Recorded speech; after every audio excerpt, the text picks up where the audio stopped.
이번 시간에는 2장 6절 조건부 확률, 그리고 독립사상, 그리고 승법정리, 곱셈 법칙, 이것에 대해서 공부를 하겠습니다.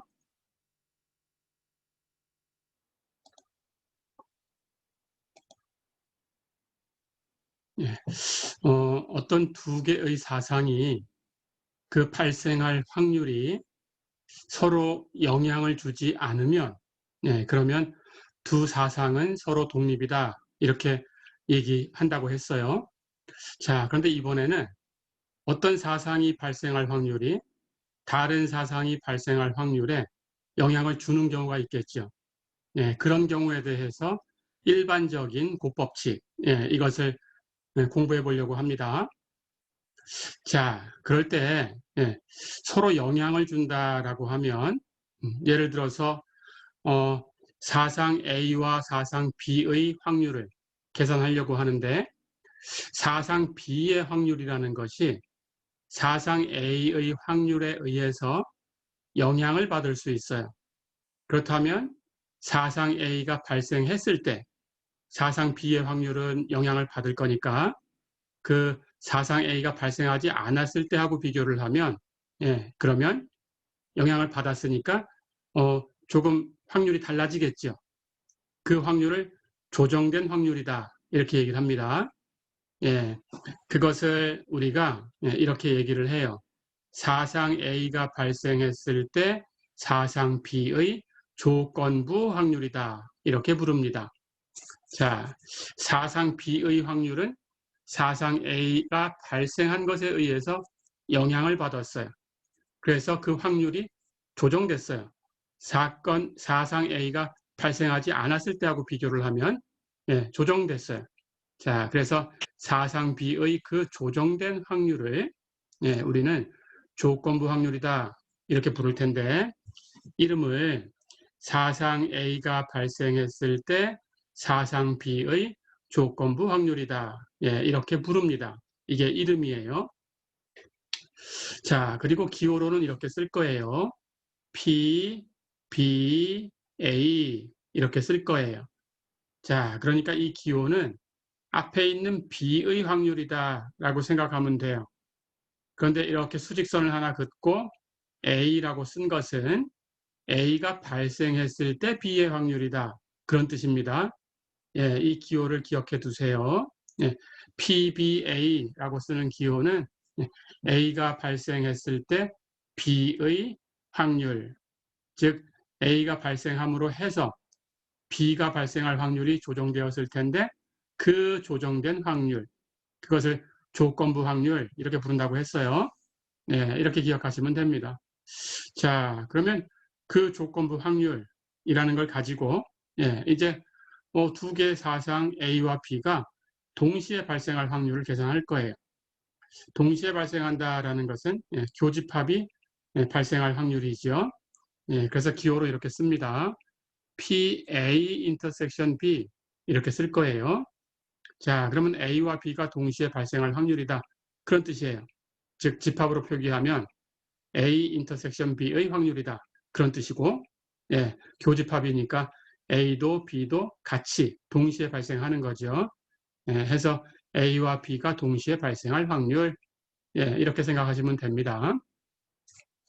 자, 그럴 때 이것을 이렇게 정의를 해요. A의 확률 곱하기 B의 확률인데, B의 확률은 A가 발생함으로 해서 조정됐어요. 그래서 조건부 확률을 곱해줘야 돼요. 조정된 그 확률을 해서 PBA 이렇게 곱해주면 됩니다.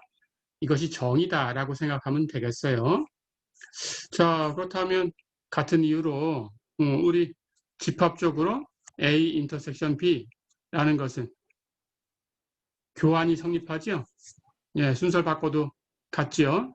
그렇다면 B 인터섹션 A라는 것하고 같아요. 자, 그러면 똑같은 이유로 우리 정의한 대로 앞에 있는 B의 확률을 먼저 곱하고, 그렇죠? 뒤에 이제 B가 발생했으니까 서로 영향을 준다고 했어요. 그렇다면 A가 영향을 받아서 그 조정된 확률이 있겠죠? 그걸 조건부 확률이라고 부른다고 했습니다. 자, 그래서 PAB를 곱해주면 돼요. 그렇죠? 같은 겁니다. 예, PA 인터섹션 B 이 값은 PA 곱하기 PBA 이렇게 계산해도 되고 순서를 바꿔서 PB 곱하기 PAB 이렇게 계산해도 되죠. 그렇죠? 이렇게 기억해 두시면 됩니다. 자, 그럴 때 서로 영향을 주지 않으면 사상 A와 사상 B가 서로 영향을 주지 않으면 두 개의 사상은 서로 독립이다. 이렇게 얘기를 합니다. 그러니까 A라는 사상이 발생했다고 하더라도 영향을 안 주니까 B라는 사상이 발생할 확률이 A에 의해서 달라지는 것이 없어요. 그렇죠? 자, 그렇다면 서로 독립이다라고 하면 독립이면 결국은 PBA 이 값은 영향을 받지 않으니까 PB하고 같겠죠. 그렇죠? 해서 이렇게 같으면 독립이다. 이렇게 얘기를 합니다. 이렇게 기억을 해두세요. 자, 근데 일반적으로는 영향을 받을 수도 있다라는 거죠. 꼭 서로 독립이다라는 상황은 아닐 테니까. 그렇다면 영향을 받았다면 영향받은 만큼 조정되어서 계산되면 된다. 이렇게 생각하시면 됩니다. 어렵지 않죠? 자, 그러면 어떤 사상이 발생할 확률이 서로 영향을 주고 어떤 것은 안 줄까라는 걸 한번 생각해 볼 거예요. 자, 그러면 여기 주머니에 돌이 있다고 한번 생각을 해 봅시다. 이렇게 흰 돌이 3개가 있어요. 그리고 검은 돌이 이렇게 4개가 있다라고 한번 가정을 해 볼까요? 자, 그럴 때 여기서 이 주머니에서 돌을 꺼내는 거예요. 그런데 연속해서 2개의 돌을 꺼낸다라고 한번 생각을 해보겠습니다. 자, 그런데 연속해서 2개의 돌을 꺼낼 텐데 첫 번째 방법으로는 돌을 하나 꺼내고 첫 번째 돌을 꺼내고 그 돌을 버려요. 자, 그리고 나서 두 번째 돌을 연속해서 꺼내요. 이렇게 되면 즉 첫 번째 것은 주머니에 다시 넣는 게 아니고 버렸습니다. 그래서 버리고 두 번째 것을 다시 꺼내는 이렇게 하는 것을 우리는 비복원이라는 용어를 써서 비복원 추출이다 이렇게 부를 거예요. 비복원 추출. 자, 그렇다면 첫 번째 돌을 꺼내서 버렸으니까 당연히 두 번째 돌을 꺼낼 때에는 돌의 개수가 하나 줄어들었죠. 그렇죠? 그리고 검은 돌을 꺼냈는지 흰 돌을 꺼냈는지에 따라서 두 번째 돌이 검은 돌이 될 확률 또는 흰 돌이 될 확률에 영향을 주고 있죠. 그렇죠? 자, 그러니까 비복원 추출이다 그러면 이건 독립이 아닙니다. 영향을 줍니다. 그래서 독립이 아니다. 독립이 아니니까 조건부 확률을 써야 되겠죠. 그렇죠? 이렇게 되는 거예요. 자, 근데 두 번째 방법은 돌을 꺼낼 때 첫 번째 돌을 꺼냈어요. 근데 버리지 않고 다시 주머니에다가 넣었어요. 그러면 돌이 숫자가 달라진 게 없죠. 그렇죠? 그리고 흰 돌, 검은 돌이 바뀐 게 없죠. 그렇죠? 그러고 나서 두 번째 돌을 꺼냈어요. 자, 그렇다면 두 번째 돌은 첫 번째 돌이 흰 돌이 나왔거나 검은 돌이 나왔거나 다시 주머니 안에 넣었으니까 두 번째 돌을 꺼낼 때 흰 돌, 검은 돌이 첫 번째하고 같은 상황으로 있어요. 돌의 개수도 같은 상황으로 있고 그렇죠? 그렇다면 당연히 첫 번째 돌에 의해서 영향을 받지 않습니다. 그렇죠? 이렇게 꺼내는 것은 첫 번째 꺼낸 돌을 다시 주머니에 넣는다. 복원했다라는 뜻으로 이것은 복원 추출이라고 불러요. 복원 추출. 자, 그러니까 복원 추출을 하게 되면 독립이 되지요. 그렇죠? 복원 추출을 하면 독립이 됩니다. 그럴 때는 그냥 두 확률을 곱하면 되겠죠. 앞에서 여러 번 배웠죠. 이렇게. 자, 그러니까 주머니 안에서 돌을 연속해서 2개를 꺼낼 때 서로 영향을 주지 않는 경우도 있지만 서로 영향을 주는 경우도 있어요. 그렇죠? 복원 추출하면 서로 영향을 주지 않으니까 독립이고 각각의 확률을 곱하면 되겠지만 비복원 추출을 했을 때에는 꺼낸 돌을 버리면 돌의 수가 달라지니까 그리고 검은 돌, 흰 돌도 달라지니까 두 번째 돌에 영향을 준다. 그래서 독립이 아니다. 그렇다면 두 번째 돌은 첫 번째 돌에 의해서 영향을 받아서 확률이 조정된다. 어렵지 않죠? 네, 그럴 때 조건부 확률을 쓰면 되겠다. 이해됐죠? 네, 그렇게 하시면 됩니다. 자, 그래서 이제 정의를 할 거예요.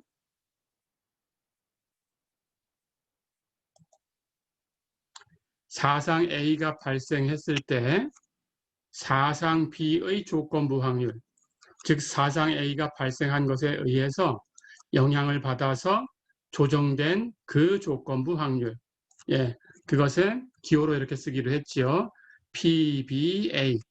뒤에 있는 것 때문에 앞에 있는 것이 조정된 확률. 그런 뜻입니다. 예, 뒤에 있는 게 발생해서 그것 때문에 앞에 있는 것이 조정되었다. 그런 뜻입니다. 예, PBA 이렇게 읽으시면 되고요. 자, 이 값은 그렇다면 아까 그 고배 법칙에 의해서 바로 정의할 수 있죠. 그렇죠?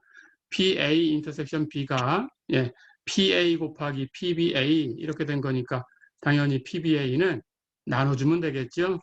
그렇죠?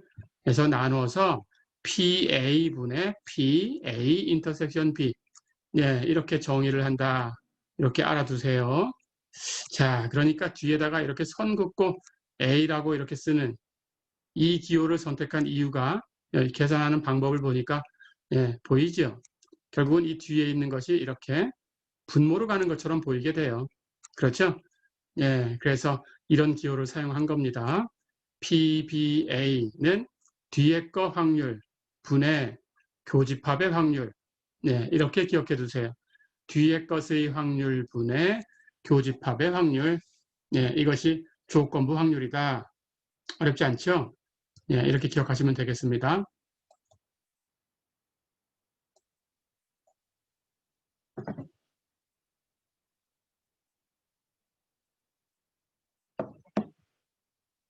자, 그럼 예를 들어 보겠습니다. 예제 2.34 볼까요? 정규 스케줄에 따라 정시에 비행기가 출발할 확률, departure라는 뜻으로 PD라고 한번 해볼까요? 그 확률이 0.83이다 그랬어요. 그리고 정시에 도착할 확률, arrive라는 뜻으로 도착하다, PA라고 한번 써볼까요? 그 확률이 0.8이다 이렇게 가정을 했습니다. 자, 그리고 정시에 출발하여 정시에 도착할 확률. 우리말을 이제 잘 기억해 두셔야 되겠어요. 정시에 출발해서라고 하면 여기서는 and를 뜻합니다. 이렇게 해서 정시에 도착할 확률이니까 and로 연결돼서 이것은 교집합의 확률이에요. 해서 정시에 출발하고 정시에 도착하고 and입니다. PD 인터섹션 A가 0.78이라고 하자. 이렇게 가정을 했네요. 자, 그럴 때 첫 번째 문제. 비행기가 정시에 출발했을 때 정시에 도착할 확률을 구해라 그랬어요. 이것도 글을 보고 여러분들이 이렇게 해석할 수 있게 연습하셔야 돼요. 정시에 출발했을 때라는 것은 정시에 출발했다라는 것이 발생했다라는 걸 의미하고 있어요. 정시에 출발했다라는 그 사상이 발생한 거예요. 자, 그것에 의해서 정시에 도착할 확률 하는 걸 묻는 거예요. 그러니까 이 앞에 있는 이 사상이 발생했을 때 뒤에 있는 사상이 조정되어서 계산되면 어떻게 되냐? 라는 걸 묻는 거예요. 그래서 이렇게 얘기하는 것은 조건부 확률이구나 하고 기억을 해 두셔야 됩니다. 이렇게 우리말이 앞에 거 하고 이것도 and라는 거 아닌가? 이렇게 헷갈리면 안 돼요. 이렇게. 자, 그럼 두 번째 건 이제 쉽죠? 비행기가 정시에 도착했을 때 정시에 출발했을 확률이 얼마냐? 이렇게 물어봤어요. 자, 그럼 가볼까요? 앞에 있는 것은 정시에 출발했을 때 D, 그렇죠? 정시에 도착할 확률 A, 그렇죠? 그럼 D라는 것이 먼저 발생했을 때 A의 확률이니까 P, A의 확률 언제? D가 발생했을 때, 그렇죠? 그래서 PAD 이렇게 되는 거고, 두 번째 문제는 정시에 도착했을 때 A, 정시에 출발했을 확률 D, 이걸 구하는 거니까 D의 확률을 구해라. PD. 그렇죠? 언제 A가 발생했을 때, 예, 이런 뜻입니다. 그래서 첫 번째는 PAD 이걸 구하는 거고, 두 번째는 PDA 이걸 구하는 거죠. 그렇죠? 자, 그럼 계산해 볼까요? 첫 번째, 예, PAD는 조금 전에 계산하는 방식을 유도했습니다. 뒤에 거 PD 분의 교집합의 확률. 그렇죠? 문제에 다 주어져 있어요. PD는 여기 0.83이라고 했고, PA 인터섹션 D 교집합의 확률은 0.78이라고 했어요. 그렇다면 0.83분의 0.78 이걸 계산해 주면 됩니다. 계산기로 하시면 되고요. 근사값 구하면 0.9398 이렇게 되네요. 어렵지 않죠? 마찬가지 두 번째, 비행기가 정시에 도착했을 때 정시에 출발했을 확률, 기호로 어떻게 쓰기로 했어요? PDA. 그렇죠? 예, A라는 것이 발생했을 때 D의 확률, 그런 뜻입니다. 자, 그럼 마찬가지로 뒤에 있는 거 확률, PA 분의 교집합의 확률, PA 인터섹션 D. 그렇죠? 문제 다 있습니다. 역시 PA 0.82, 그럼 0.82분의 A 인터섹션 D의 확률 0.78. 그렇죠? 예, 해서 계산기로 계산하면 0.9512 이렇게 되네요. 어렵지 않죠? 조건부 확률. 예, 이렇게 연습하시면 되겠습니다.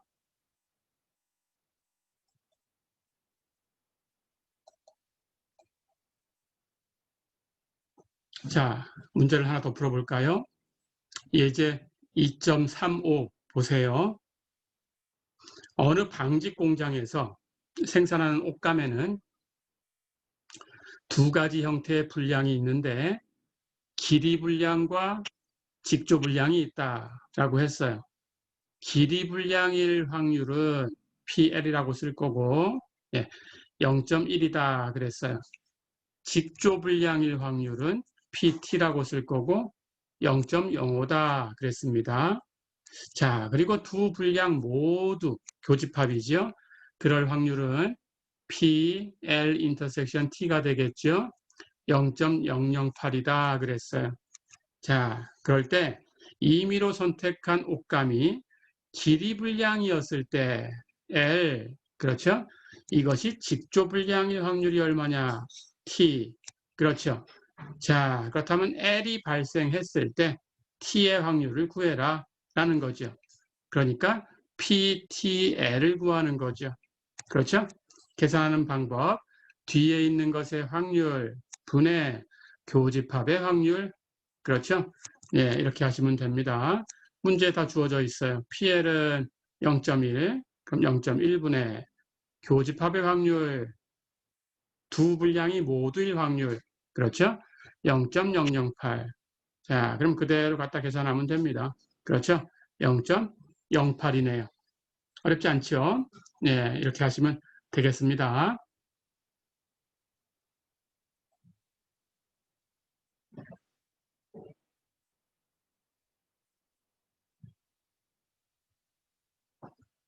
자, 그러면 이제 앞에서 얘기한 것처럼, 예를 들어서 한 것처럼, 정의를 할 수 있겠어요. 그렇죠? PBA라는 것은 A가 발생해서 B의 확률이 영향을 받아서 조정된 그 조건부 확률이다라고 했죠. 그렇죠? 조정된 확률이다라고 했는데 그게 만약에 그냥 PB하고 똑같다면 이게 무슨 뜻인가요? A의 영향을 받지 않았다라는 거죠. 그렇죠? A의 영향을 받지 않았다라는 거니까 두 사상이 서로 영향을 주는 게 아니다라는 뜻입니다.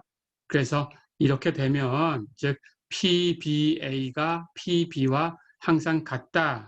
이렇게 되면 두 사상 A와 B는 서로 독립이다. 이렇게 얘기를 합니다. 그렇지 않다면 서로 종속적인 관계다. 이렇게 얘기를 합니다. 즉 영향을 주면 종속적인 거고 영향을 주지 않으면 독립적인 거예요. 어렵지 않죠? 예, 이렇게 기억해 두세요. 자, 그렇다면 일반적인 곱법칙은 우리 앞에서 계산한 대로 이렇게 정리를 해보겠습니다. 두 사상이 모두 발생할 확률은 첫 번째 사상이 발생할 확률을 곱해주고 거기다가 B가 발생할 확률을 곱할 텐데 B가 A에 의해서 영향을 받을 수도 있다. 영향을 받으면 그 조정된 확률, 조건부 확률을 곱한다. 어렵지 않죠? 이렇게 기억해 두시면 됩니다. 만약에 서로 독립이다, 서로 영향을 받지 않는다라고 하면 이 값은 독립이 되면 PB하고 똑같다라고 얘기를 했어요. 그렇죠? 이렇게 되면 서로 독립이다라는 거니까 그냥 두 개의 확률을 곱하면 됩니다. PA 곱하기 PB. 어렵지 않죠? 이렇게. 자, 근데 앞에서도 얘기했지만 A 인터섹션 B는 B 인터섹션 A하고 같아요. 그렇죠? 그걸 이 식대로 계산하면 앞에 있는 B의 확률 곱하기 A의 확률은 B에 의해서 조정된 확률. 어렵지 않죠? 이렇게 하시면 되겠습니다. 자, 그럼 예를 하나 더 풀어볼게요. 예제 2.36 볼까요? 20개 퓨즈가 들어있는 상자에 5개의 불량품이 포함되어 있다. 이렇게 가정을 했습니다. 자, 이 상자에서 2개의 퓨즈를 연속적으로 추출을 하는데 비복원 추출을 한다 그랬어요. 비복원 추출을 하는 거니까 복원한다라는 건 다시 넣는다라는 뜻입니다. 근데 비복원이니까 다시 넣는 게 아니고 버렸다 이렇게 생각하면 되겠어요. 자, 그럼 비복원이니까 영향을 받게 되죠. 두 번째 것은 앞에 거에 의해서 영향을 받게 되죠. 그렇죠? 그걸 계산해 주면 됩니다. 이렇게 비복원 추출을 했을 때 두 개의 퓨즈가 모두 불량품일 확률을 구해라 그랬어요. 자, 그러면 이제 풀어볼까요? 첫 번째 퓨즈가 불량품일 사상을 A라고 하고 두 번째 퓨즈가 불량품일 사상을 B라고 할까요? 그럼 둘 다 불량품이 돼야 되니까 교집합이 돼야 되죠. 그렇죠? A도 불량품, B도 불량품. 자, 그렇다면 PA 인터섹션 B를 계산하는 거예요. 그러면 영향을 받는 경우니까 이번에는 PA에다가 PB를 곱할 텐데 PB는 B의 확률은 A에 의해서 조정됩니다. 조건부 확률을 곱해줘야 돼요. 그렇죠? 계산할까요?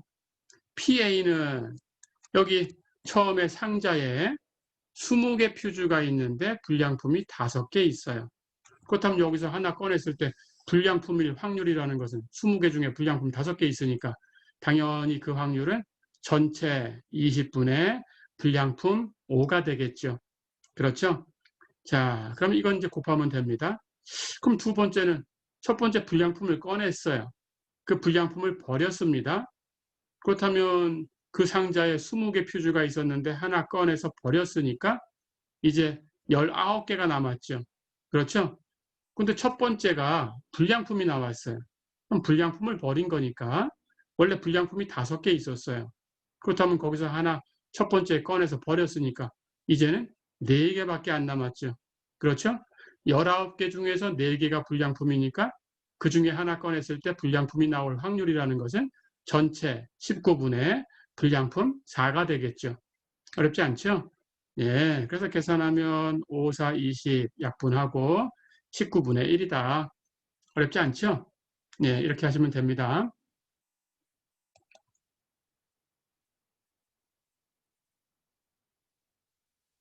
자, 그럼 한 문제를 더 풀어볼까요? 예제 2.37 볼까요? 첫 번째 가방에는 4개의 흰 공과 3개의 검은 공이 들어있고 두 번째 가방에는 3개의 흰 공과 5개의 검은 공이 들어있다 그랬어요. 첫 번째 가방에서 공을 하나 꺼내서 보지 않고 확인 안 합니다. 무슨 색깔인지 알면은 그게 또 다시 조정돼서 계산이 돼야 돼요. 지금 모르는 상태입니다. 보지 않고 그것을 버린 게 아니에요. 두 번째 가방에 넣었어요. 자, 그랬을 때 두 번째 가방에서 하나의 공을 꺼낼 때 그 공이 검은 공일 확률을 구해라 그랬습니다. 자, 문제는 이해됐죠? 첫 번째 가방에서 꺼낸 공을 두 번째 가방에 넣어준 거예요. 그렇죠? 하지만 첫 번째 가방에서 꺼낸 공이 무슨 색인지 몰라요. 그렇죠? 만약에 무슨 색인지 안다 그러면 그 색에 대해서만 계산하면 됩니다. 어렵지 않죠? 근데 무슨 색인지 모르니까 모든 경우를 다 계산해야 되겠죠. 그렇죠? 그렇게 계산하는 겁니다. 예, 의미가 그걸 확인한 것하고 확인 안 한 것하고 달라지는 거예요. 그렇죠? 예, 그렇게 하시면 되겠습니다. 자, 그렇다면 우리 사상을 첫 번째 가방에서 검은 공이 나올 사상을 번호를 붙여서 B1이라고 할까요? 첫 번째 가방에서 흰 공이 나올 사상은 W1이라고 할까요? 두 번째 가방에서는 검은 공이 나올 확률을 구할 거니까 두 번째 가방에서 검은 공이 나올 확률만 사상만 필요합니다. 그래서 두 번째 가방에서 검은 공이 나올 사상을 B2라고 할까요? 자, 그렇다면 이 두 번째 가방에서 검은 공이 나온다라는 것은 첫 번째 가방에서 검은 공이 나오고 두 번째 가방에서 검은 공이 나올 수 있어요. 첫 번째 가방 색깔을 모르니까. 그렇죠? 그런데 그 첫 번째 가방에서 꺼낸 공색을 모르니까 역시 첫 번째 가방에서는 흰색이 나오고 두 번째 가방에서 검은 공이 나올 수도 있어요. 그렇죠? 그렇다면 그 두 가지는 상호 배반이니까 두 가지를 각각 계산해서 더해주면 되겠죠. 그렇죠? 자, 그럼 계산합니다. 첫 번째 가방에서도 검은 공, 두 번째 가방에서도 검은 공. 이렇게 나올 확률은 P, B1 인터섹션 B2가 되겠죠. 그렇죠? 예, 그걸 계산하면 예, 우리 공식대로 P, B1 앞에 것의 확률에다가 곱하기 두 번째 것이 영향을 받는다 그러면 조정되어야 되니까 P, B2 그런데 B1 때문에 조정된 확률 조건부 확률을 곱해야 되죠. 그렇죠? 예, 이제 계산하면 되겠어요. 첫 번째 가방에서 검은 공이 나올 확률. 첫 번째 가방은 흰 공 4개, 검은 공 3개가 있어요. 그렇죠? 모두 7개인데 그중에 검은 공이 3개니까 당연히 검은 공이 나올 확률은 전체 7개 7분의 검은 공 3개 3 해서 7분의 3이죠. 그렇죠? 자, 그렇다면 첫 번째 가방에서 검은 공이 나왔습니다. 그것을 두 번째 가방에 넣는다고 했어요. 그렇다면 두 번째 가방에 검은 공이 하나 더 들어간 거죠. 그렇죠?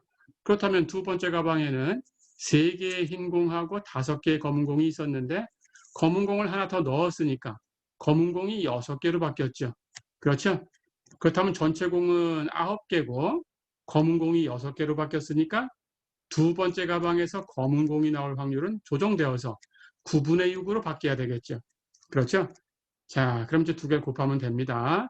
그래서 이렇게 약분하고 이렇게 약분하면 7분의 2가 되겠네요. 그렇죠? 자, 그럼 이제 두 번째 경우를 계산할까요? 첫 번째 가방에서는 흰 공이 나올 수 있어요. 그리고 두 번째 가방에서 검은 공이 나왔다. P, W1 intersection B2. 그렇죠? 역시 공식대로 앞에 것의 확률 PW1 곱하기 앞에 게 발생해서 뒤에 게 발생할 확률, 조정된 확률 PB2W1 계산하면 되겠죠. 첫 번째 가방에서 흰색이 나올 확률, 첫 번째 가방에 흰색이 4개 있다고 했죠. 검은 공 3개 있다고 했어요. 전체 7개 중에서 흰색 4개, 그러면 7분의 4. 그렇죠? 자, 그럼 이번에는 첫 번째 가방에서 흰색이 나왔으니까 그것을 두 번째 가방에 넣었어요. 그렇다면 두 번째 가방에 흰색 공이 하나 더 들어갔어요. 그렇죠? 그런데 두 번째 가방에 3개의 흰색 공이 있었으니까 거기다 하나 더하면 4개로 바뀌죠. 그렇죠? 검은색 공은 5개입니다. 그렇죠? 자, 그렇다면 전체는 9개인데 그 중에 검은색은 5개 원래대로 그대로 있죠. 그렇죠? 계산하면 63분의 20 이렇게 되네요. 자, 그러면 두 번째 가방에서 검은 공이 나올 확률이라는 것은 첫 번째 가방에서도 검은 공이 나오고 두 번째 가방에서도 검은 공이 나올 확률 이것하고 그리고 첫 번째 가방에서는 흰색 공이 나오고 두 번째 가방에서는 검은색 공이 나오는 확률 이 두 개를 이렇게 더해주면 되죠. 여기 유니온 기호는 플러스 기호입니다. 이렇게 바꾸시면 됩니다. 두 개를 더하면 되죠. 확률을. 그렇죠? 앞에서 계산한 그 식을 그대로 두 개 갖다 더하면 7분의 2하고 63분의 20 이렇게 더해진 거죠. 예, 63으로 통분해서 더해주면 63분의 38. 어렵지 않죠? 예, 이렇게 계산할 수 있습니다. 예, 조건부 확률은 조금 연습해 두셔야 됩니다. 뒤에 가서 이제 이 부분이 조금씩 응용이 될 겁니다.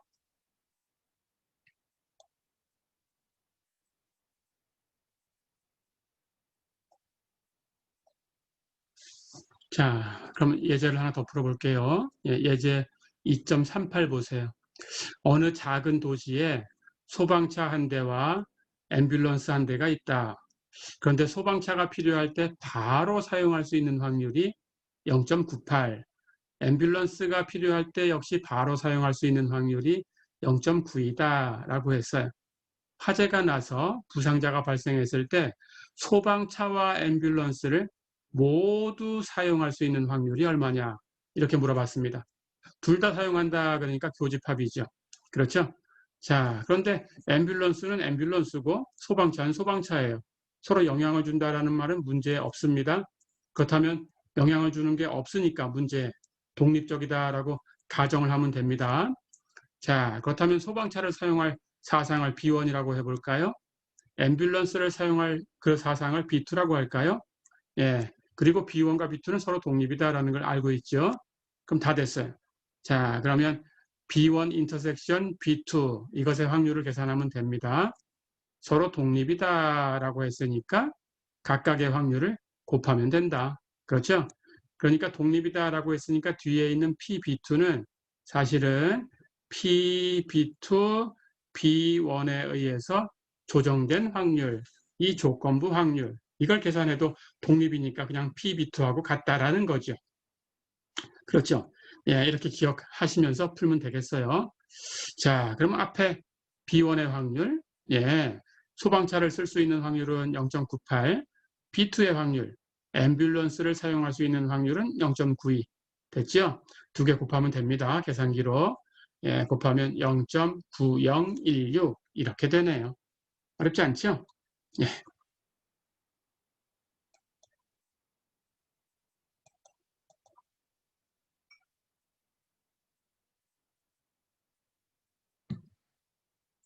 자, 문제를 하나 더 풀어보겠습니다. 예제 2.39 보세요. 어느 전기 시스템이 그림처럼 4개의 부품으로 구성되어 있다. A와 B가 작동하고 C나 D가 작동하면 이 시스템은 작동한다. 그랬어요. 각 부품의 신뢰도가 작동할 확률, 그림에 있다. 각 부품은 독립적으로 작동한다고 가정할 때 A, B, C, D 4개의 부품은 서로 독립적이다. 이렇게 가정을 했습니다. 첫 번째, 이 시스템이 작동할 확률을 구해라. 두 번째, 이 시스템이 작동한다고 할 때, 그러니까 조건부 확률이 들어가는 거죠. C가 작동하지 않을 확률을 구해라 그랬어요. 자, 그림 한번 볼까요? 예, 이렇게 어떤 전기 시스템이 있는데 A하고 B가 이렇게 직렬로 연결이 됐네요. 그렇죠? C하고 D는 이렇게 병렬로 연결이 됐네요. 그렇죠? 그러니까 당연히 작동을 하려면 A가 작동해야 됩니다. B도 작동해야 되죠. 그렇죠? C하고 D는 둘 중에 하나만 작동하면 갈 수 있죠. 그렇죠? C가 작동하면 이렇게 A, B, C를 통해서 이렇게 작동이 되는 거고 D가 작동하면 A, B, D를 통해서 이렇게 작동이 되는 거죠. 그렇죠? 자, 그리고 각각 독립적이면서 A가 작동할 확률은 0.9, B가 작동할 확률도 0.9, C가 작동할 확률은 0.8, D가 작동할 확률은 0.8 이렇게 주어졌어요. 자, 그렇다면 첫 번째, 이 시스템이 작동할 확률을 구해라 그랬으니까 당연히 A 작동해야 돼요. 그러면 AND니까 인터섹션, B 작동해야 돼요.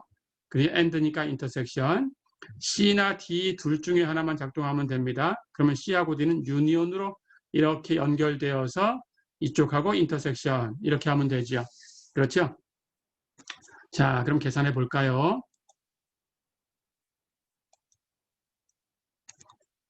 그렇다면 이 시스템이 작동할 사상을 K라고 한번 써보겠습니다. 작동할 확률, K의 확률. 금방 그림에서 봤듯이 A도 작동하고 B도 작동해야 돼요. 하지만 C하고 D는 둘 중에 하나만 작동하면 돼요. 그렇죠? 하지만 둘 중에 하나는 반드시 작동해야 됩니다.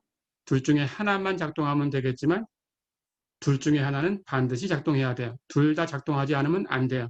그렇죠? 예, 그렇게 계산하면 됩니다. 해서 우리가 계산할 확률은 A 인터섹션 B 인터섹션 C 유니온 D 이렇게 되네요. 그렇죠? 그런데 각각의 부품은 독립이다 그랬으니까 인터섹션으로 연결된 이 세 개의 확률이 그냥 곱해지면 됩니다. 독립이니까. 그래서 A의 확률 곱하기 B의 확률 곱하기 C 유니온 D의 확률. 그렇죠. A의 확률과 B의 확률은 그림에 있어요. 예, 그 그림 부품 안에 숫자를 써 놓았습니다. 둘 다 0.9. 그렇죠? C 유니온 D는 없어요. C의 확률, D의 확률이 각각 있고 서로 독립이다라는 게 있지만, 그렇죠? 유니온의 확률은 없어요. 계산해야 되겠죠? 자, 그렇다면 C 유니온 D의 확률은 어떻게 될까요? C하고 D 둘 중에 하나가 작동하면 되는 거죠. 그렇다면 이걸 일일이 계산하는 것보다 C도 작동하지 않고 D도 작동하지 않는 것, 둘 다 작동하지 않는 걸 계산하면 그것의 여집합이 되죠. 그렇죠? 그래서 그렇게 계산하는 게 빠르지요. 자, 그래서 1에서 여집합을 이용해서 예, 둘 다 작동하지 않는 거, C가 작동하지 않는 거, C의 여집합, C 프라임, D가 작동하지 않는 거, D의 여집합, D 프라임. 그렇죠? 둘 다 작동하지 않는 거, AND니까 인터섹션. 그렇죠? 해서 C 프라임, 인터섹션, D 프라임. 이것의 확률을 계산해서 1에서 빼주면 되죠. 그렇죠? 자, 그러면 C가 작동할 확률이 그림에 있었어요. 0.8. D가 작동할 확률도 그림에 있었어요. 0.8. 그렇다면 작동하지 않을 확률은 1에서 0.8을 빼주면 0.2. 그렇죠? D가 작동하지 않을 확률도 1에서 0.8을 빼주면 0.2. 그렇죠? 각각 독립이니까 그냥 곱하면 되고 두 개를 해서 0.2 곱하기 0.2 하는 것이 예, C 프라임 인터섹션 D 프라임의 확률이죠. 됐죠? 예, 그러면 0.04가 될 거고 1에서 빼주면 0.96이 되겠네요. 그래서 C 유니온 D의 확률은 0.96이다 라는 것을 계산했죠. 어렵지 않죠? 자, 그럼 이제 작동할 확률 구해볼까요? 예, 작동할 확률 K의 확률은 예, A 인터섹션 B 인터섹션 C 유니온 D 이것의 확률인데 서로 독립이니까 PA하고 PB하고 P, C 유니온 D 곱하면 됐고 P, C 유니온 D를 계산해 보니까 0.96이고 그렇죠? PA하고 PB는 그림 안에 있었어요. 둘 다 0.9씩이었어요. 그렇죠? 그래서 세 개를 곱하면 됩니다. 0.7776 예, 이렇게 되네요. 어렵지 않죠? 자, 그럼 두 번째. 이 시스템이 작동한다고 할 때 C가 작동하지 않을 확률이 뭐냐 그랬어요. 그렇죠? 자, 그러면 C나 D 중에 하나가 작동을 해줘야 전체가 작동을 하는 거니까 작동을 했는데 C가 작동하지 않았다? 그렇다면 D는 작동해야 되겠죠. 앞에 A하고 B는 작동을 해야 되겠죠. 그렇죠? 그렇다면 A와 B와 D가 작동한 거죠. 그 확률을 계산하는 겁니다. 자, 그럼 결국 예, 작동했는데 C가 작동하지 않을 확률. 그렇다면 P, C 프라임을 구하는 건데 언제 작동한다고 할 때, 그렇죠? 작동하는 사상이 발생한 거예요. 조건부 확률입니다. 자, 그렇다면 계산하는 법칙 뒤에 거 확률 pk 분의 교집합의 확률 p c 프라임 인터섹션 k. 그렇죠? 자, 그러면 조금 전에 얘기했습니다. 이 인터섹션 부분은 작동하는데 C는 작동하지 않는 거예요. 그렇다면 A 작동해야 되고 B 작동해야 되고 C는 작동하지 않았고 D는 작동해야 되죠. 그렇죠? 그래야 작동하면서 C가 작동하지 않는 거죠. 그렇죠? 자, 그렇다면 서로는 다 독립이니까 예, A의 확률 0.9입니다. B의 확률 0.9예요. C 프라임의 확률 1에서 0.8을 빼주면 0.2입니다. D의 확률 0.8. 그렇죠? 독립이니까 그냥 곱하면 돼요. 다 됐죠? 자, 그러면 K의 확률은 앞에서 구했어요. 0.7776. 다 됐죠? 계산기로 이 값을 계산해 주면 됩니다. 예, 그 값이 0.1667 이렇게 되네요. 어렵지 않았죠? 예.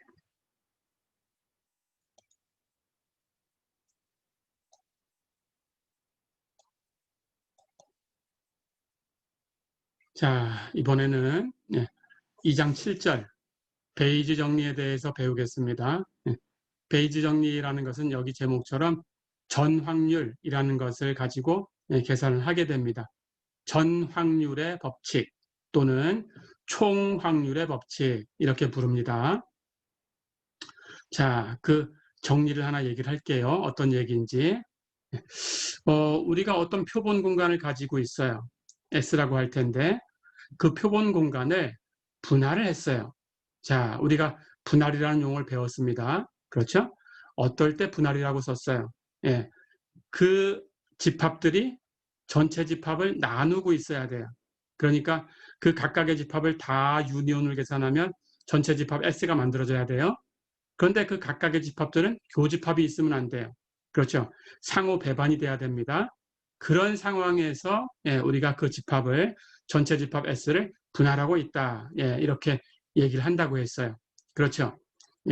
그래서 지금 어떤 파티션이 하나 주어진 겁니다. 그 파티션을 S의 파티션을 B1, B2, BK 이렇게 가정을 해본 거예요. 자, 그렇다면 아래 그림에서 한번 살펴볼까요? 전체 집합 S가 이렇게 있는데 B1부터 BK까지가 S를 분할하고 있어요. 그러니까 S 전체를 다 차지해 줘야 됩니다. B1부터 BK까지 다 계산하면. 그림처럼 꼭 이렇게 직사각형 모양으로 돼야 되는 건 아니에요. 보기 좋게 그냥 그린 겁니다. 어떤 모양이 되든 상관없어요. 그렇죠? 나누는 것은 이렇게 세 개로 나눌 수 있어요. 1번, 2번, 3번. 그렇죠? 어떻게 나눠도 관계없습니다. 자, B1, B2, B3 그 사이에 거는 이제 생략 점점점 하고 마지막에 BK 이렇게 있다고 할게요. 그럼 서로 안 만나죠, 그림이. 그리고 전체 유니온을 하면 표본 공간 S가 만들어지죠. 그렇다면 B1부터 BK까지는 S의 분할이다 이렇게 얘기를 합니다. 자, 그렇다면 S의 부분 집합이 되는 우리가 실험한 그 확률 실험에서의 어떤 사상, 그 사상을 A라고 할까요? 그렇다면 그 A는 이렇게 어딘가 있어야 될 텐데 어쨌든 S에 포함되어 있어야 돼요. 그렇죠? 물론 A가 여기 그림처럼 모든 B1, B2에서 BK까지를 다 만나야 되는 건 아닙니다. 안 만나도 돼요. 이렇게 이만큼 뭐 두 개만 만나게 이렇게 있을 수도 있어요. A라는 사상이 이쪽에 두 개만 이렇게 만나게 이렇게 있을 수도 있습니다. 그런데 편의상 그림을 그려준 거예요. 어떻게 되었던 만났건 안 만났건 안 만나면 공집합으로 처리하면 되니까 이렇게 놓여 있다면 A를 이렇게 나눠 볼 수 있어요. 자, 여기 첫 번째 부분 볼까요? 이렇게. 이 부분은 A하고 B1의 인터섹션이죠. 그렇죠? 두 번째 부분은 이렇게 A하고 B2의 인터섹션이죠. 세 번째 부분은 이렇게 있고 A하고 B3의 인터섹션이죠. 그렇죠? 네 번째가 있다면 네 번째 B4하고 A하고 인터섹션, 다섯 번째가 있다면 B5하고 A하고 인터섹션. 그렇죠? 그래서 K번째 여기 이것은 A하고 BK의 인터섹션이죠. 그렇죠? 자, 그러면 A하고 B1의 인터섹션, 그리고 A하고 B2의 인터섹션, A하고 B3의 인터섹션, 점점점 해서 A하고 BK의 인터섹션. K개 집합이 나왔죠. A하고의 교집합으로 계산된 K개 집합. 그렇죠? B1부터 BK까지는 S의 분할이니까 상호 배반이에요. 서로 만나지 않아요. 그렇다면 A하고 인터섹션을 계산한 이것들도 A 인터섹션 B1하고 A 인터섹션 B2 상호 배반입니다. 서로 안 만나요. 그렇죠? 마찬가지로 A 인터섹션 B3, A 인터섹션 BK 이렇게 다 갖다 K개를 다 갖다 놔도 서로 만나지 않아요. 그렇죠? 상호 배반. 자, 그런데 그걸 다 합하면은 A가 돼야 되죠. 당연히. 그렇죠? B1부터 BK까지를 다 합하면 표본 공간 S가 돼야 되니까 A하고 인터섹션들을 다 합해 놓으면 A가 돼야 돼요.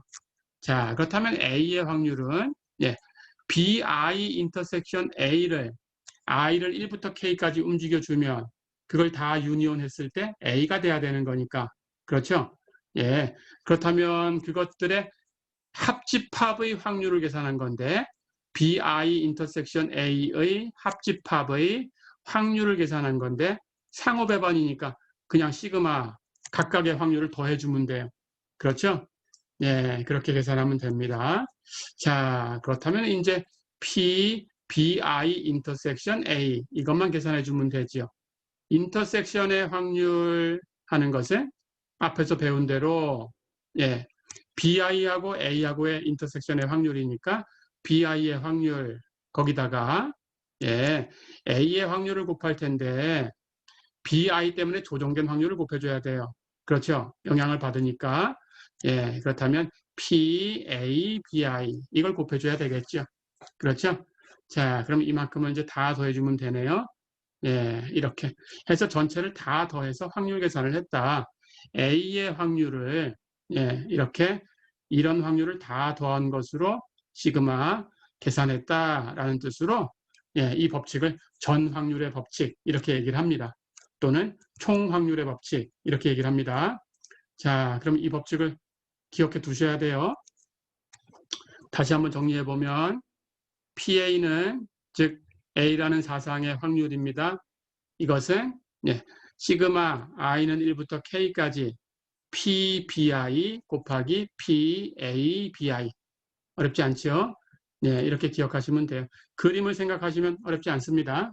예, 표본 공간에 어떤 분할이 있으니까 예, 그 안에 있는 어떤 사상은 그 분할, 그 구성원들하고의 인터섹션 그것들의 확률을 다 더하면 된다. 예, 이렇게 생각하면 어렵지 않아요.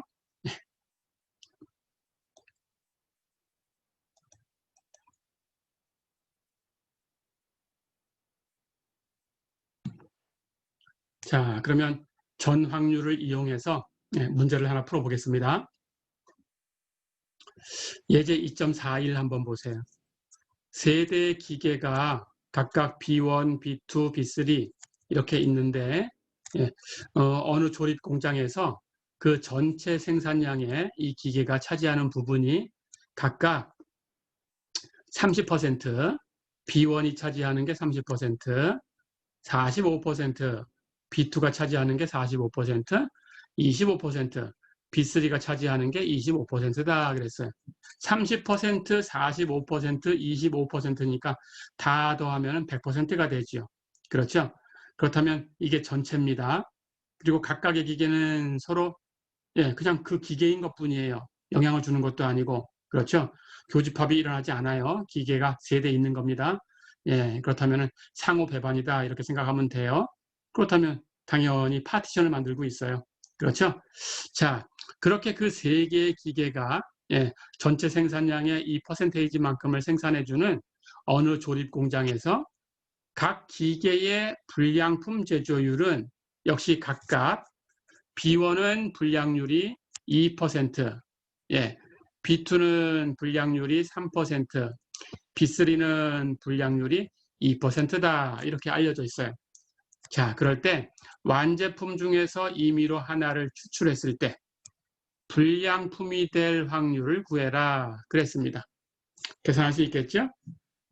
당연히 이 전체 생산품은 B1, B2, B3 세 개 기계 중에 하나가 만들어냈을 테니까 그 셋 중에 하나에서 불량품이 나왔겠죠. 그렇죠?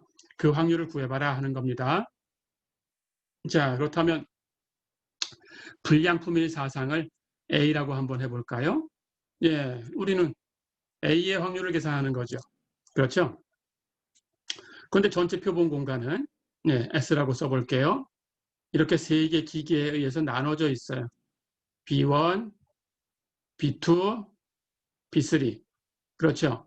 그렇다면 불량품일 사상을 이렇게 한번 그려볼까요? A라고 해볼까요?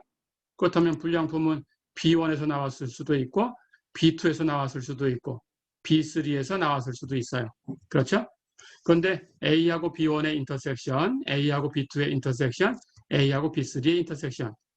이것이 상호 배반이니까 전체의 확률, A의 확률은 각각 그 인터섹션의 확률을 더해주면 되죠. 그렇죠? 그리고 인터섹션의 확률은 이제 우리가 앞에서 배운 공식을 써가지고 첫 번째 것의 확률과 두 번째 것은 첫 번째 것에 의해서 영향받은 조건부 확률을 곱한 걸로 정의를 했으니까 그걸로 계산해주면 됩니다. 자, 그렇다면 앞에서 우리 전 확률이라는 걸 배웠죠. 전 확률의 법칙에 의해서 결국은 A가 BI 인터섹션 A를 다 유니온 한 거니까, 그리고 BI 인터섹션들은 세 개가 서로 상호 배반이니까, 예, 그 유니온의 확률은 각각의 확률을 더하면 된다. 그렇죠? 그러면 i가 1부터 k까지, 여기서 k는 3개 있으니까 k는 3이겠죠. 예, 그럼 1부터 3까지, 예, p bi 인터섹션 a다. 이렇게 계산이 되죠. 그렇죠? 근데 p bi 인터섹션 a는 앞에 bi의 확률 곱하기 뒤에 a의 확률을 곱해야 되는데, 그건 bi에 의해서 조정된 조건부 확률을 곱하면 돼요. 영향을 받으니까. 그렇죠? PA, BI. 어렵지 않죠? 자, 그걸 1부터 3까지 바꿔가면서 계산해주면 됩니다. K를. 자, 그렇다면 제일 처음에 있는 것은 P, B1 곱하기 P, A, B1 이렇게 될 거고, 두 번째 있는 것은 K가 2일 때 P, B2 곱하기 P, A, B2. 그렇죠? 세 번째 것은 K가 3일 때 P, B3 곱하기 P, A, B3 이렇게 된 거죠. 그렇죠? 자, 그렇다면 나머지 문제 다 있어요. PB1 하는 것은, 예, B1에서 만들었을 확률이에요. 근데 B1에서 30%를, 예, 만든다고 했어요. 그렇죠? 그럼 B1에서 만들었을 확률은 30%, 0.3이 되는 거죠. 그렇죠? 예, 문제 있는 대로 갖다 쓰면 됩니다. 그리고 PA-B1 하는 것은 B1에서 만들어졌는데 불량품일 확률, 그런 뜻이죠. 그렇죠? 근데 B1의 불량률은 2%라고 했어요. 그렇죠? 불량률이 2%다라고 했으니까 이것은 0.02가 되겠죠. 그렇죠? 예. 두 번째도 마찬가지. B2에서 만들어졌을 확률, B2가 담당하는 것은 45%예요. 그렇죠? 예. 불량인데 B2가 발생했을 때라는 겁니다. 그렇다면 B2에서 만들어졌는데 불량일 확률이에요. B2의 불량률 3%예요. 그렇죠? 0.03입니다. 예, 마찬가지. 세 번째는 PB3. B3가 만들었을 확률, B3가 담당하는 것이 25%예요. 그렇죠? 그렇다면 확률은 25%. 예. 그리고 PA-B3. B3에서 만들어졌는데 불량일 확률. 그렇죠? B3의 불량률입니다. 예, 2%가 되겠네요. 그렇죠? 예, 이렇게 해서 다, 예, 곱해주고 더해주고 계산하면 되겠죠. 그렇죠? 해서 이 값을 계산하니까, 예, 이 값이 0.0245다. 이렇게 계산이 됐습니다. 어렵지 않죠? 예.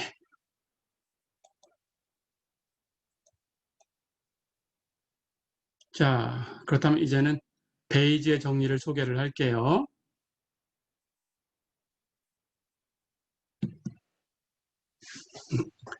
앞에 전 확률이라는 것에, 예, 이용하면 됩니다. 어떤 사상 B1, B2, BK가 표본 공간 S의 분할이다라고 가정을 했을 때 사상 A에 대해서 이 확률을 사후 확률이라고 불러요. 이건 이름입니다. 예. 확률 P, BR, A 이걸 구해라 하는 문제가 있을 수 있어요. 자, 이게 무슨 뜻인가?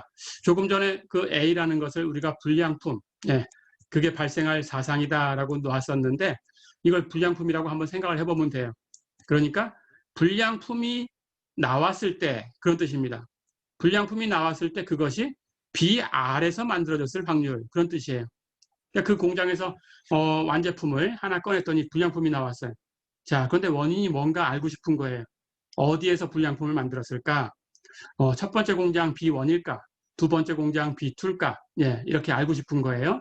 예, 그럴 때 BR에서 나왔을 확률, 그런 뜻입니다. 불량품인데 BR에서 나왔을 확률.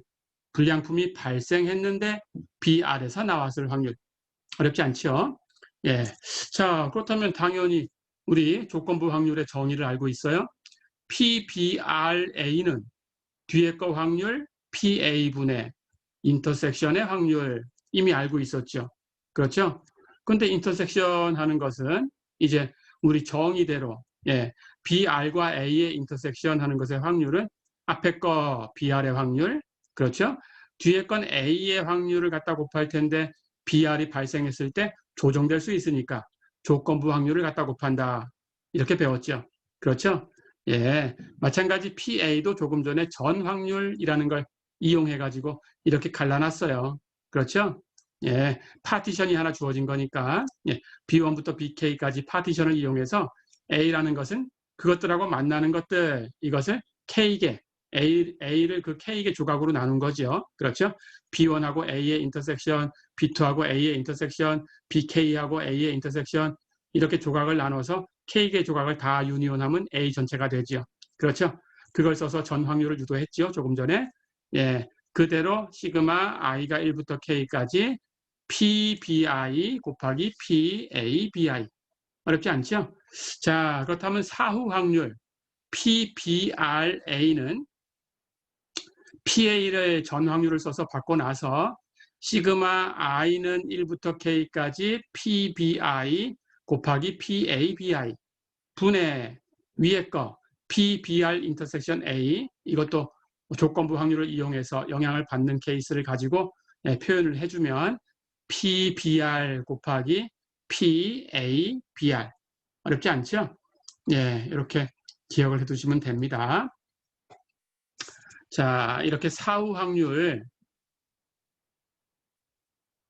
PBRA 이것을 계산하는 이 공식을 예, 우리가 베이지의 법칙이다 이렇게 얘기를 합니다.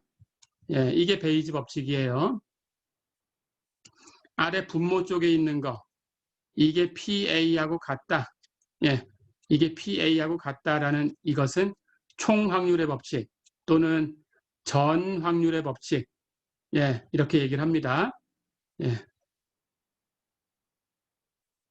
자, 그래서 전 확률의 법칙을 써서 베이지 법칙을 유도를 했어요. 어렵지 않았죠?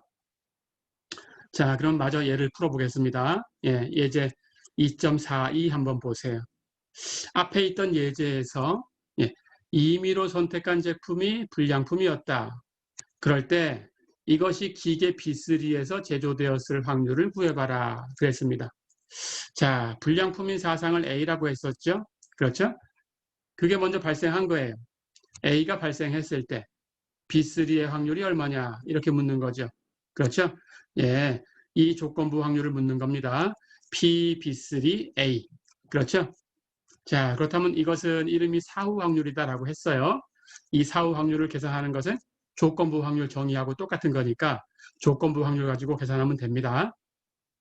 자, 그럼 계산하는 대로 뒤에 거의 확률, 분의 인터섹션의 확률. 어렵지 않죠? 근데 PA의 확률은 예, 우리 전 확률의 법칙을 써서 이렇게 표본 공간 S를 분할하고 있는 B1, B2, BK가 있다고 하면 A라는 사상은 이렇게 놓일 테니까 이 각각들하고 교집합을 계산해서 전부 유니온 해주면 그게 A니까 그렇죠? 네, 해서 전 확률의 법칙을 쓰면 시그마 i는 1부터 3까지 PBI 곱하기 PABI였다. 다 됐죠? 자, 그럼 이건 앞에 문제에서 계산한 게 있습니다. 볼까요? 앞에서 똑같이 계산한 거예요. 예. 세대의 기계 B1, B2, B3가 생산량은 각각 B1은 30%, B2 45%, B3 25%고 불량률은 B1이 2%, B2가 3%, B3가 2% 이렇게 된다라고 했어요. 그렇죠? 그때 PA라는 것을 A를 불량품인 사상이라고 두고 확률을 계산했어요. 그래서 조금 전에 이렇게 시그마 i는 1부터 k까지 k는 3이었고 PBI 곱하기 PABI 이걸 계산했습니다. 그렇죠? B1의 케이스, B2의 케이스, B3의 케이스 해서 0.0245를 얻었어요. 그렇죠? 자, 그러니까 분모에 0.0245를 그대로 써주면 되고 분자는 B3에서 발생할 확률을 구할 거니까 P, B3 인터섹션 A가 필요해요. 그렇죠? 이것도 교집합의 확률의 정의를 그대로 앞에 거 B3의 확률 곱하기 뒤에 거는 B3 때문에 조정된 확률. 그렇죠? 예, 이렇게 곱해주면 되는데 이게 앞에 있었죠. B3에서 생산할 확률은 B3는 25%를 담당한다. 그렇죠? B3에서 분량이 나올 확률, B3의 분량률은 2%였다. 그렇죠? 예, 앞에 문제 있었습니다. 우리가 풀었죠. 자, 그럼 그대로 대입했으니까 이걸 계산하면 됩니다. 이걸 계산하면 0.2041 이렇게 되네요. 어렵지 않죠? 예. 자, 베이지 정리는 여러분들이 조금 연습하셔야 돼요. 하나 더 풀어보겠습니다.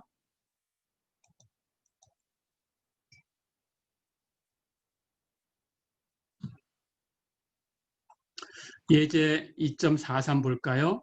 예. 어느 제조업체에서 제품 개발 시에 세 가지 분석법을 쓰는데 그 세 가지 분석법이 P1, P2, P3다.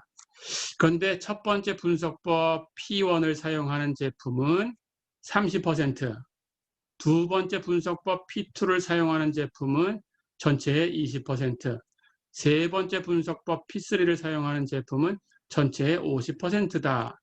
그럼 30%, 20%, 50%를 더하면 100%가 되죠. 그렇다면 P1, P2, P3는 전체 공간을 분할하고 있다. 이렇게 생각하면 되죠. 그렇죠? 각각 서로 영향을 주는 게 아니니까 교집합은 없다. 이렇게 생각하면 됩니다. 아무 얘기도 없으니까 그렇게 생각하는 게 기본이에요. 예. 자, 그런데 그 분석법은 첫 번째 분석법 P1은 불량률이 1%, 예. 두 번째 분석법은 불량률이 3%, 세 번째 분석법은 불량률이 2%다. 이렇게 얘기를 했어요. 자, 그렇다면 문제입니다. 완제품 중에서 임의로 하나를 선택했을 때 이것이 불량품이었다면 벌써 조건부 확률을 쓰는 거다라는 걸 알 수 있겠죠. 어느 분석법을 사용했을 확률이 가장 큰가라고 물어봤어요. 그러니까 불량품이었을 때 P1을 사용했을 확률, 불량품이었을 때 P2를 사용해서 만들었을 확률, 불량품이었을 때 P3를 이용해서 만들었을 확률, 이 세 가지를 다 계산해 주고 그 중에 가장 큰 값을 골라내면 되죠. 그렇죠? 자, 그럼 계산해 볼까요? 역시 불량품일 사상을 A라고 두겠습니다.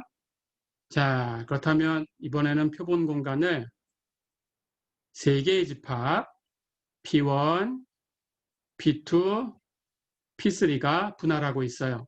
그렇죠?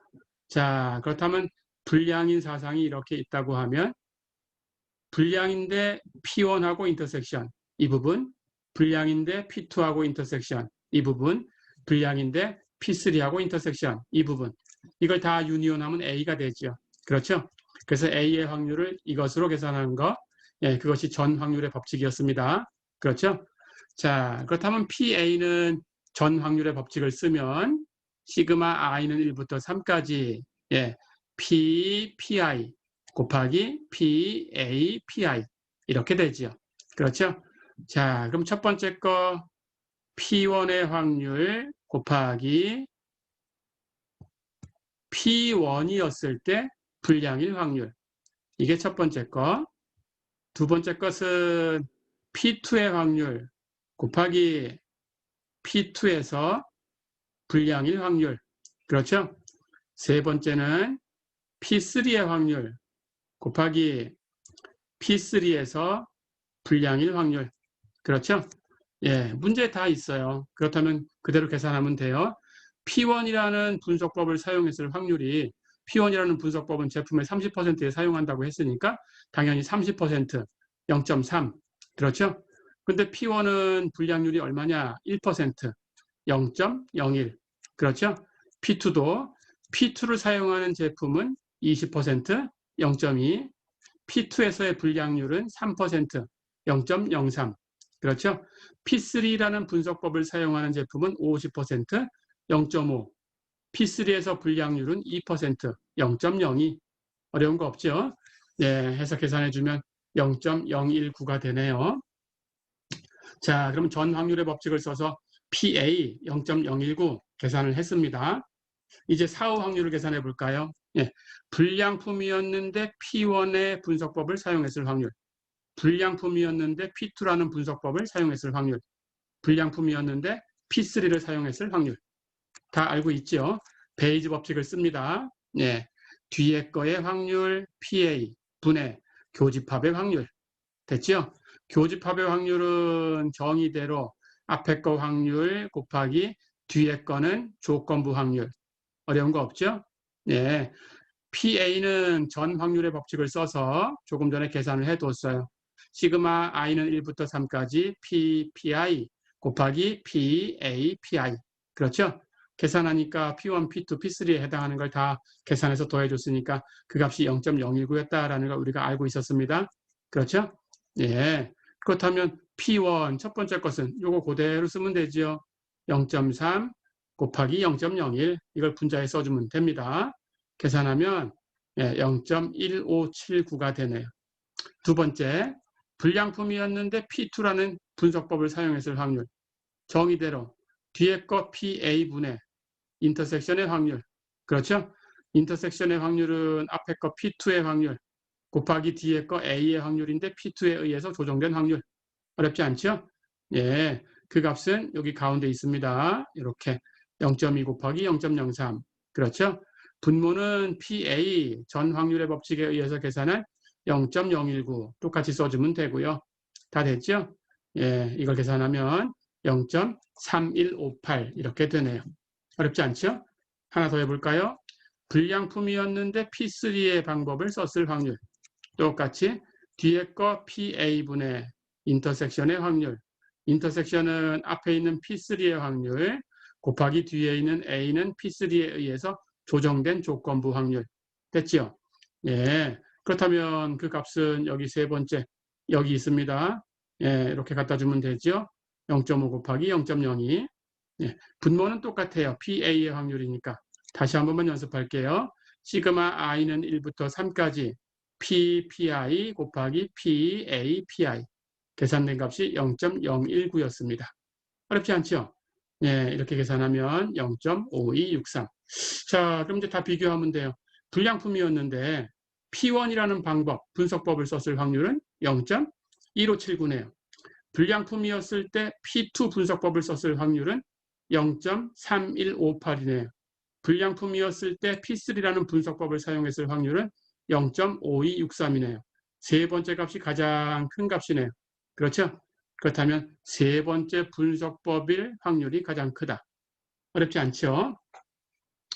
예, 이렇게 해서 이번 시간에 이제 확률에 대해서 다 배웠습니다. 다음 시간에는 이제 3장으로 넘어가겠습니다. 예, 이번 시간은 여기까지입니다. 수고했습니다.